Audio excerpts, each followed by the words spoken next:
नमस्कार. बी चॅनल प्रस्तुत नवग्रह रत्न या विशेष मालिकेमध्ये मी केतकी आपल्या सर्वांचं स्वागत करते. त्याचबरोबर रत्नशास्त्री अनु मोतीवाला मॅडम यांचंही स्वागत करते. नमस्कार.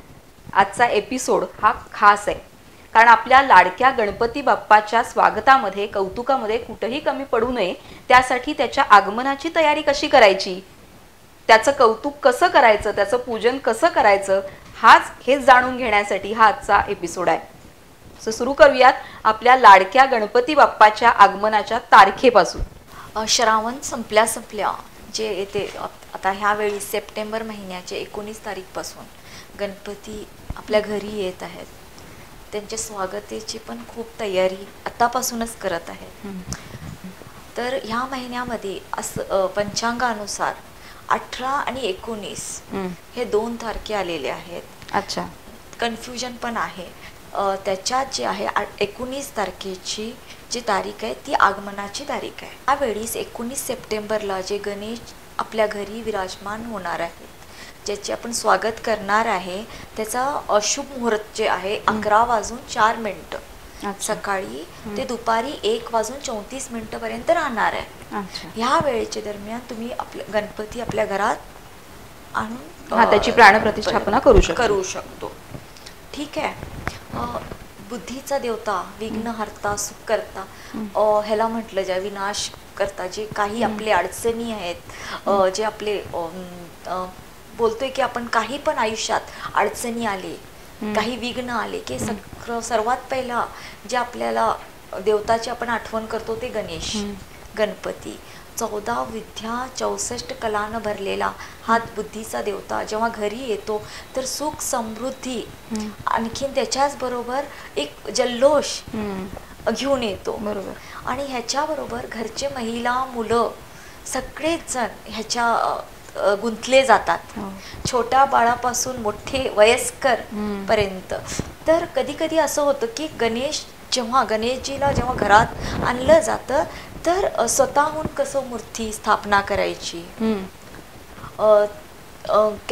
प्रत्येक वेळी का पंडितलाच बोलवायला पाहिजे, ह्या गोष्टी शक्य होत नाही.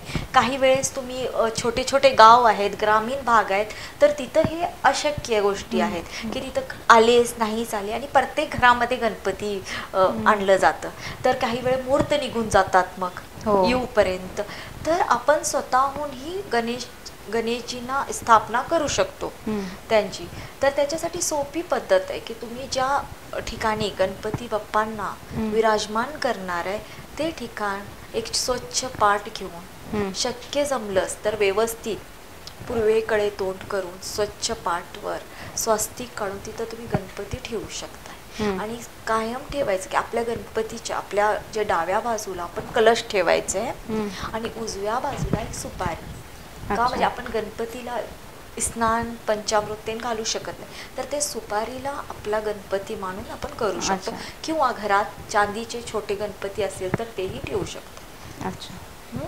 आणि 5 प्रकारची फळं किंवा जे काही आहे 5 प्रकारची तुम्ही फळं किंवा केळी घ्या, नारळ आहे, त्याला नैवेद्य दाखवताना खोबरा आणि गुळ हे महत्वाचं आहे, हे ठेवायचं आहे आपल्याला. आणि जितके दुर्वा ठेवा. हे सगळ्या गोष्टी ज्या आहेत तुम्ही मनानं, आणि जेव्हा पण तुम्ही स्थापना करताय गणपतीची तर जे स्थापना करताना मनात हे ठेवायचं की आपले सगळे जे घरातले जितके पण मंडळी आहेत त्यांचं नाव घेऊन की आम्ही करतो आमच्या आयुष्यात सुख समृद्धी यावी. सोप्या भाषेत, काही तुम्हाला मंत्र म्हणायची गरज नाही. येत असेल तर ठीक आहे, नाही येत असेल तर तुम्ही आपल्या मराठी भाषेत असं बोलू शकताय ना की आम्ही सगळेजण जितके पण आहे घरात यांचे नाव घेऊन की आम्ही स्थापना करते. ते भगवान काय बघतो, म्हणजे तिथं भावना जास्त महत्वाची आहेत. आणि त्याचा जे मंत्र आहे ओम गणपते नमः हे बोलत बोलत तुम्ही पण केलं तर चालेल. अच्छा, म्हणजे त्या दिवशी आपण जे काही देवाला वाहणार आहोत, म्हणजे दुर्वा, बेल, जे काही असेल, फुलं जास्वंदीची असतील किंवा तुळस, केवडा, ते अर्पण करताना आपण प्रत्येक वेळेला ओम गम गणपते नमः असं जरी म्हटलं तरी ते अगदी देवापर्यंत पोहोचणार आहे. देवापर्यंत पोहोचणार आहे. ठीक आहे. श्रद्धानं मनानं जे गोष्टी केले जातात ते देवाला आवडतात. बरोबर. काही मला येत नाही म्हणून तुम्ही घाबरू नका. व्यवस्थित शांतपणे बसून देवाला ते आवडतं. नैवेद्यमध्ये काय हेच करायला पाहिजे हेही नियम नाही आहे. कुठल्या वेदमध्ये कुठेही लिहिलेला नाही आहे. हां, गणपती बाप्पांना मोदक आवडतात. घरी ते तुम्ही केला तर पण त्यांना आवडणार. त्याच्याऐवजी ज्यांना कामात असतात, आता महिला खूप गडबडीत असतात, त्यांनी बाहेरनं पेढे पण आणले, ते पण मोदक आणले, नैवेद्य दाखवले तरीही चालतं. पण त्यांची आरती करताना व्यवस्थित आरती करावी, ते त्यांच्यापर्यंत पोहोचते. हां, जेव्हा आपण आता आरती सगळं मांडल्यावर आरती जेव्हा करतो, ते आरतीमध्ये आपल्या घरचे सगळेजण असावे, हे शक्यतो तेवढं पाळावं की असावे. किंवा संध्याकाळची जेव्हा तुम्ही आरती करताय तेव्हा तरी सगळेजण असावे. जे काही तुम्ही प्रसाद देवाला दाखवताय त्याच्यानंतर जे नैवेद्य तुम्ही देवाला दाखवताय ते प्रसाद म्हणून राहिलेल्या सगळ्यांना वाटावं. थोडासा देवासमोर ठेव, गणपती बाप्पा समोर ठेव. बरोबर. आता हा गणेशोत्सव ज्याही येतो त्याही सुरुवात म्हणजे अनेक व्रतांना घेऊनच येतो. म्हणजे अगदी सुरुवातीला हरतालिकेचं व्रत असतं, मग गणपती बाप्पाचं आगमन होतं, मग त्याच्यानंतर उंदीर बीज असते, ऋषीपंचमीचं व्रत असतं, किंवा त्यानंतर गौरी आगमन, गौरी पूजन, आणि अगदी घरातले गणपती गेल्यानंतर अनंत चतुर्दशीचं सुद्धा व्रत असतं. तर असे हे जे काही छोटी छोटी व्रत आहेत तर त्याविषयी आम्हाला थोडक्यात माहिती सांगाल का? आता तुम्ही जसं बोलला की आपला उंदीर ऋषीचं जे आपण व्रत करतो ते ठीक आहे, ज्यांना ते जमतं ते करतात. पण गौरीचं व्रत हे खास जे लग्न झालेली महिला आहेत ते करतात, ज्यांचे घरात नवीन सून आलेली आहे ते करतात. ज्येष्ठा नक्षत्रामध्ये जेव्हा आपण गौरीचं आगमन करतो, गौरीला आपण घरी ती येते, एक पाहुणचार म्हणून घरी येते आपल्या गणपती बाप्पांना भेटायला, आपल्या बाळाला भेटायला. तेव्हा ते पण उत्सव आपण खूप मोठ्यानं साजरा करतो. गौरीसाठी आपण ते 16 प्रकारचे भाजी आणि वेगवेगळ्या प्रकारचं फराळाचे प्रकार बनवले जातात. आणि त्यांचं काही वेगवेगळे ठिकाणी वेगवेगळं केलं जातं. गवर एक आपल्या झाडाची जी गवरची फुलं असतात त्यांनी ज्यांनी आहे ते कलशमध्ये ते गौरी म्हणून आणतात. किंवा आपल्या महाराष्ट्रामध्ये जे आहे आता गौरी म्हणून मुखवटे ते लावून साडी, नवीन साडी नेसवली जाते. आणि असे की महादेवांची जी पत्नी आहे ह्यांचं नाव पार्वतीला गौरी म्हणून बोललं जातं. आणि त्यांचं दुसरं नाव महालक्ष्मी पण आहे, लक्ष्मी पण आहे. जसे की आपली विष्णूची एक आहे पत्नी ती महालक्ष्मी, जे आपण महालक्ष्मी बोलतोय अंबाबाई, ते तसंच पार्वतीला पण लक्ष्मीचा रूप मानला गेला आहे. आणि गौरीला त्यांनी ते व्रत ठेवून खूप उपासना करून महादेवांना त्यांनी प्राप्त केलेले, त्याच्यासाठीही याचा महत्त्व खूप आहे. 3 दिवस हे आपल्या घरी असते. पहिल्या दिवस जेव्हा येते तेव्हा त्याचं खूप म्हणजे जेवणासाठी त्याला भाकरी भाजी हे नैवेद्य म्हणून दाखवला जातो. दुसऱ्या दिवशी त्याच दिवशी रात्रभर ते झिम्मा फुगडी खेळली जाते, रात्र जागरण केली जातं. आणि मग ते महिला जे आहेत नवीन लग्न झालेले आहेत किंवा सुहागन महिलांना हळदी कुंकूचा कार्यक्रम ठेवला जातो, तेव्हा हळदी कुंकू केलं जातं. मग दुसऱ्या दिवशी पूजा खूप मोठ्यानं होते. आणि यंदा जे आहे गुरुवारी जेव्हा गौरी घरी येणार आहे तर त्याच्यानंतर दुसऱ्या दिवशी शुक्रवार येणार आहे, तर शुक्रवारी ह्याची पूजा होईल. आणि पूजाच्या तिसऱ्या दिवशी जे आहे शनिवारी ह्याचं विसर्जन. आता जेव्हा गौरी येते त्यावेळी काही शुभ मुहूर्त आहे का की ह्या टायमिंगलाच आपण गौरी? हो, ज्येष्ठा नक्षत्रामध्ये भाद्रपद महिन्यात जेव्हा गणपती, त्या महिन्यामध्ये ज्येष्ठा नक्षत्रामध्ये, म्हणून गौरीला ज्येष्ठा गौरी म्हटलं जातं. ज्येष्ठा गौरीचं जे नक्षत्र जे आपण बोलतो की कधी आणावे घरी, ते कधी तिचं आगमन व्हावं, तर हे 6:15 सकाळचे 6:15 ते दुपारी 3:34 पर्यंत आणू शकता. आणि ह्याच्यामध्ये अनुराधा नक्षत्र येतो. हा नक्षत्र खूप शुभ मानला गेलाय गौरीसाठी. जेव्हा गौरीचं आगमन होतो तसंच जेव्हा गौरी आपण विसर्जन करतो त्यावेळेस मूळ नक्षत्र येतो. मूळ नक्षत्रामध्ये त्याचं विसर्जन करायचं आहे. तर गौरी घरी आणल्यावर महिलांनी काय करायचं का, म्हणजे हा महिलांसाठी खूप महत्त्वाचं आहे. बरोबर.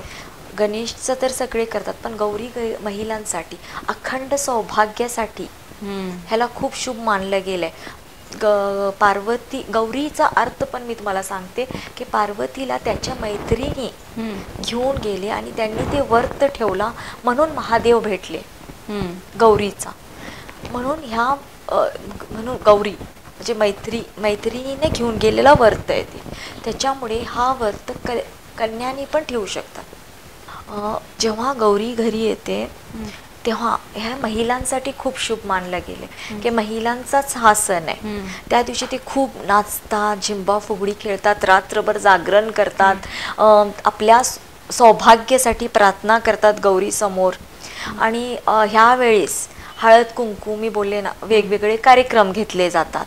आणि जे काही नवीन लग्न झालेली स्त्री आहे त्याची ओटी भरली जाते आणि ती उपवास ठेवले जातात, गौरीचे उपवास. आणि उपवासामध्ये जेव्हा पार्वती आईने, गणपतीची जी आई आहे पार्वती देवीने जे आपल्या मैत्रिणीसोबत जाऊन जे गौरीचा उपवास केला होता तो उपवास ह्याच्यात केला जातो की आपलं सौभाग्य कायम राहावं म्हणून.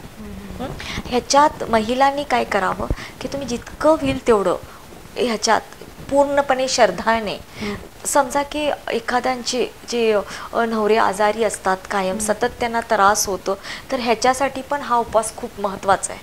अच्छा, म्हणजे हे केल्यामुळे आलेला दिवस की त्याच्या पूजनाचा दिवस, दुसऱ्या दिवशी जेव्हा गौरी घरी येणार असते तेव्हाही पण उपवास ठेवला जातो.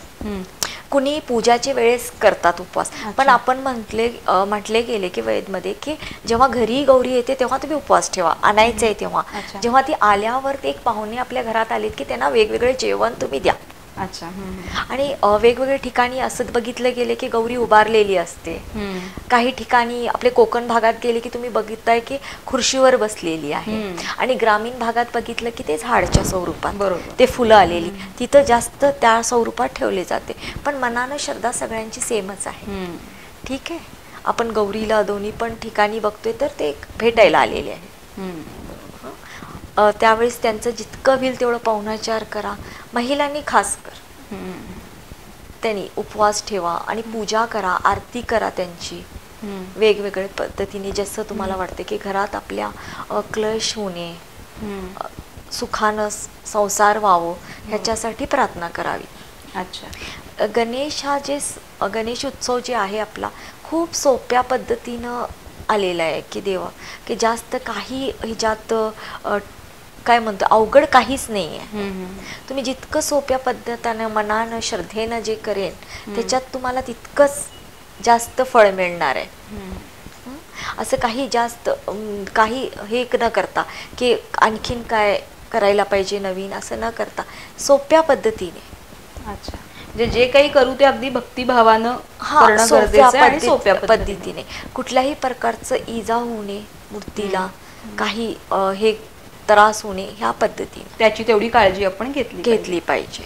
आणि जेव्हा आपण गौरी गणपतीचं विसर्जन करतो तेव्हा काही वेगळी अशी काही खास उपाय किंवा त्याची काही खबरदारी अशी काही घ्यायची असते? जेव्हा तुम्ही गौरी गणपतीचं तुम्ही विसर्जन करताय त्यावेळेस आत्ता जे आहे पहिल्याच्या काळी काय करायचे, नदीत तलावमध्ये तिथं विसर्जन करायचे. पण हल्ली जे आहे आता बघितलं गेले की पर्यावरण आपला खराब होणे म्हणून घरच्या घरीही कोणी करतात, बारडी किंवा ह्याच्यात. जेव्हा तुम्ही करताय तर जसं तुम्ही आणल्यावर तिची पूजा केली होती सर्वात पहिले तशीच पूजा करायची. अच्छा. पूजा करून नैवेद्य दाखवून मग विसर्जन करायचं. जेव्हा गौरीचं विसर्जन केल्यावर परत गणपतीची आल्यावर आरती करायची. आरती करून मग हे करायचं, ते पाठवून दिल्यावर काही वेळेस आता घरचे गणपती जे असतात ते 5 दिवसाचे असतात, ते सोडल्यावर नंतर आपण घरचे गणपतीचं विसर्जन करतो.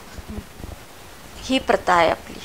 आणि जे बाहेर जे ठेवलेल्या अनंत चतुर्थी जी आहे ह्यावेळेस 28 तारखेला आहे, जे मोठे गणपती आहेत. आणि कुणी काय करतं की 1.5 दिवसाचं वेगवेगळी पद्धत आहे. बरोबर, ज्यांना जसं त्यांच्या घरात जशी परंपरा आहे तशी केली जाते. तर त्याच्यात काय होतं की गौरी कधी आणायची, ती लोक गौरी आणत नाही. मग 1.5 दिवसाचा गणपती असेल तर, आणि ज्यांनी 5 दिवसाचा करतात ते गौरी आणतात. अशी वेगवेगळी प्रथा आहे. आणि काही लोक जे आहेत ते पूर्ण वेळ ठेवतात, अनंत चतुर्थीपर्यंत गणेश ठेवतात घरी. तर ह्या लोकांना गौरीचं जेव्हा ते विसर्जन करून येतात तर ते लोक आरती करावी. आणि जे एकत्र करणार आहे ते तुम्ही विसर्जन झाल्यावर गणपतीची आरती तेन करून मग गणपती विसर्जन करावं. इतकंच की पर्यावरणाला लक्षात ठेवून आता हल्लीचे जे चालू आहे त्याच्या अनुसार आपण करावं. बरोबर. म्हणजे आपण जलप्रदूषण असू देत किंवा ध्वनी प्रदूषण टाळूनच गणेशोत्सव साजरा करायचा अशी आपण शपथ घेतलीच पाहिजे. आता जेव्हा घरगुती गणपतीचं किंवा गौरीचं विसर्जन होतं त्यानंतर अनंत चतुर्दशीला एक वेगळं व्रत असतं. तर त्या व्रताविषयी काय सांगाल? अनंत चतुर्थीला जेव्हा गणेश आपले जाणार आहेत त्यावेळेस ते एक आपण बोलायचंय की ते जाता जाता आपल्याला काही चुका झाली असेल, काही आपल्या हातानं काही त्यांना जेव्हापर्यंत ते घरी होते किंवा मंडळमध्ये होते काही पण की काही आपल्या हातानं चूक ते झाली असेल ते होऊ नये, त्या श्रद्धेनं की ते आपलं आलेले ते आपल्याला सुख समृद्धी द्यावं त्याच्यासाठी ते अनंत चतुर्थीचं अनंत म्हणजे अखंड अनंत ते परत न संपणारा अखंड तसंच म्हणून म्हणतात की अनंत चतुर्थी जोपर्यंत हे जग आहे हे सगळे तोपर्यंत हे होणार आहेत गोष्टी. तसंच अनंत आपल्याकडे आपल्याला सुख समृद्धी मिळवून दे म्हणून हे उपवास सगळ्यांनी ठेवावं. अच्छा. म्हणा घरचे मोठ्यानी तर जे घरचे आहेत आपले ते ठेवावं आणि त्यांना तसंच सोडून यावं. एक वेगळं प्रकारचं दुःख आणि शोकाकुळ मांडलेलं असतं. जसं पण आपण भलेही आपण गाजत हे करत त्यांना सोडायला जातो पण घरी आल्यावर एक मोकळापण एक खालीपण ते जाणवत असतं. म्हणून बोललं जातं की जेव्हा गणपती विसर्जनाला आपण घेऊन जातो तर त्या जागा खाली ठेवू नये. एक नारळ तरी तिथं ठेवावं. ह्या छोट्या छोट्या गोष्टी आहेत जे की खाली ठेवू नये. असं बोल पाळणं जेव्हा पाळण्यातनं बाळ उचललं जातो तर ते पाळणं खाली ठेवत नाही. तसं एक बाळासारखा गणेश उत्सवला गणेशाच्या जन्माला आपण गणपती ठेवतो आणि तो 11 दिवसात कसं मोठा हे सगळं सुख काही लोक 5 दिवसात घेतात, काही 1.5 दिवसात घेतात, काही 11 दिवसात घेतात. असं हे वेगळं प्रकारचं एक सुख आहे. गणपती बाप्पा जेव्हा घरी येतात ते जाता जाता खूप लोकांना अनुभवले की काही ना काही छान देऊनच जातात. बरोबर. म्हणजे असा आता येणारा गणपती बाप्पा म्हणजे ह्या वर्षीचा 2023 गणेश उत्सव सगळ्यांच्या घरामध्ये उत्साह आनंद याबरोबरच सुख शांती आणि समाधान घेऊन येवो हीच सदिच्छा. नमस्कार. नमस्कार.